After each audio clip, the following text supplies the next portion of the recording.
Hello, my reasonable doubters. Earlier this week, it was revealed that the FBI shed a little more light on the investigation of Shanquella Robinson, and I'll let you hear this clip. Well, the documents are heavily redacted, and they withhold the names of the people who spoke with FBI agents. The FBI contact said there were bruises on her body and appeared to have been, quote, stomped on. That contact also suspected there were cameras inside the Airbnb Robinson and her friends had booked. Sierra Langford from the Queen City News in Charlotte wrote an article, and it says, the family of Shanquella Robinson, a Charlotte woman who died while on vacation in Mexico in October 2022, has filed a wrongful death lawsuit against her friends who were with her during the trip. The legal action comes amid revelations from an ongoing FBI investigation, which has brought fresh scrutiny to the circumstances surrounding Robinson's death. Robinson, who had traveled to the Baja Peninsula with a group of friends, was reported to have suffered injuries after allegedly getting drunk and hurting herself. However, a disturbing video that later surfaced contradicted these claims. The footage appeared to show Robinson being physically assaulted. At that time, Mexican authorities announced that her death was caused by a broken neck, not self-inflicted injuries. Mexican authorities issued an arrest warrant for one of the Cabo Six, but the State Department reportedly never forwarded the request to the International Affairs Office, so they were never extradited.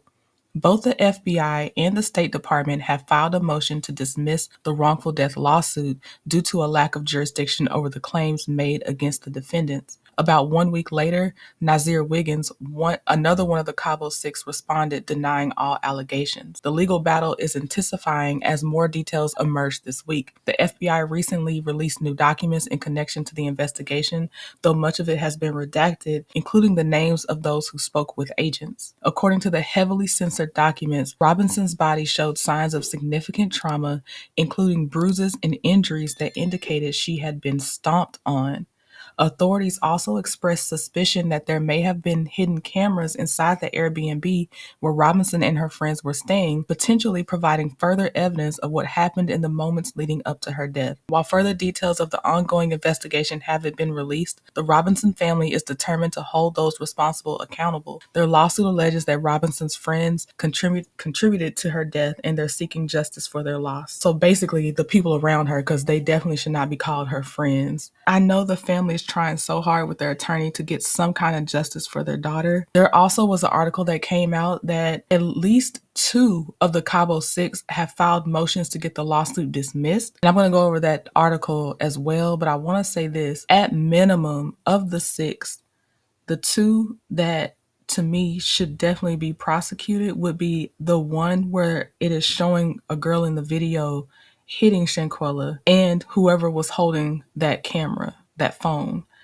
At least those 2, if no one else, in my opinion, should be held responsible. I don't understand what's going on. It's not right. It is definitely a lack of justice. And here's the article about 2 of the Cabo Six asking for the lawsuit to be dismissed. And this is by Blair Schiff. And it says the lawsuit filed back in October 2024 against those vacationing with Shanquella Robinson, a Charlotte woman who died after being attacked on a 2022 vacation in Cabo San Lucas, Mexico, continues to develop. The lawsuit accuses 6 people: Dejanay Jackson, Elise Hyatt, Malik Dyer, Winter Donovan, Khalil Cook, and Nazir Tyree Wiggin for her death, and nicknames them the Cabo Six. The 2 new motions to dismiss were filed by Hyatt and Donovan. They're arguing Mexico is a more appropriate place for the trial because the events happened in Mexico and key witnesses are there. They also maintain it would be difficult and expensive to bring Mexican witnesses to North Carolina, and that a Mexican court could be better equipped to understand and apply Mexican law. Neither of them are admitting any guilt, but they are maintaining it should be handled in Mexico, not in the U.S. The lawsuit seeks compensatory and punitive damages to address the profound emotional and financial toll, according to Sue Ann Robinson. The lawsuit claims Shanquella Robinson was invited last minute after some other guests canceled. The family calls for the arrest and extradition of Dejanay Jackson, one of the 6 vacationing with Shanquella Robinson. During the trip,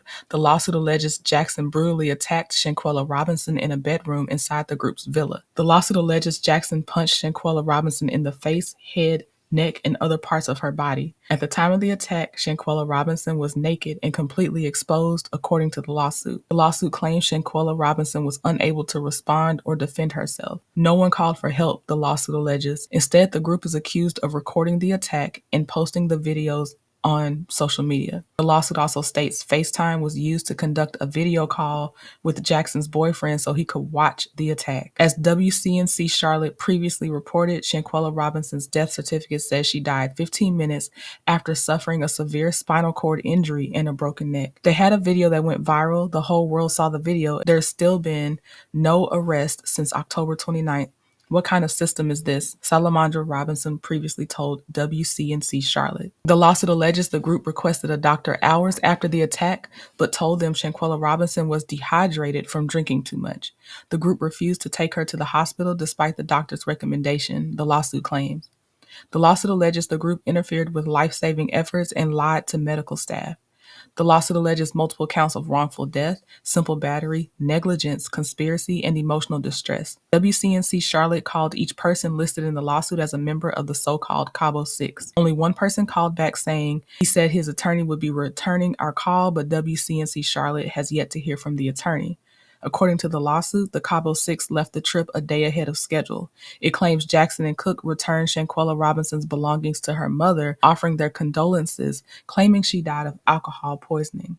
On the first anniversary of Shanquella Robinson's death, the FBI field office in Charlotte told WCNC Charlotte the available evidence does not support a federal prosecution. As in any case, we are prepared to review and examine new information related to the investigation should it become available.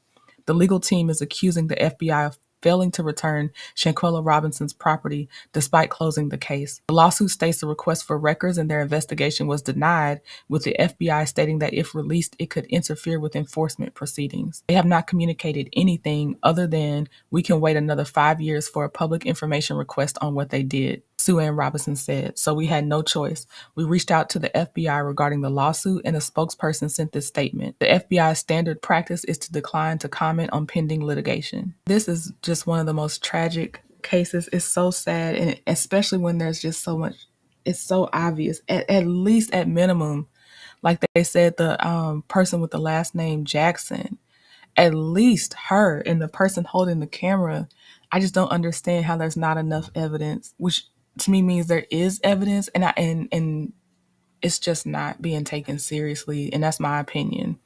Let me know what y'all think in the comments. Talk to y'all later. Bye.